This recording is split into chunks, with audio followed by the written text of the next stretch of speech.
Kagawad, salamat ho at pumayag kayong puntahan tong bahay nito. Puntahan na natin yung bahay na sinasabi mo. Sandali kakausapin ko yung gwardiya. Anak, maiwan ka na lang dito ha. Huwag ka nang sumama sa akin sa loob. Kasi baka mamaya madamay ka pa pag nagkagulo dun eh.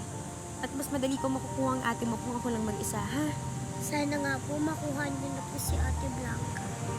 Huwag kang malikod at huwag kang aalis dito, ha? Hintayin mo akong bumalik. Hindi talaga pwede. Pasensya na po. Ha?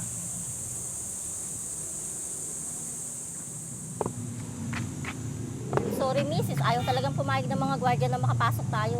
Kailangan daw kausapin yung may-ari ng bahay. Wala naman tayo maipakitang papeles na nagbibigay permiso na mag-imbestiga tayo. Anong ayaw pumayag? Kagawad, hindi pwede yun. Kailangan kong makuha ang anak ko. Wala akong magagawa sa ngayon. Mas makakabuti kumonsulta ka sa DSWD. Kung wala kayong magagawa, ako meron. Sandali! Teka, sandali lang!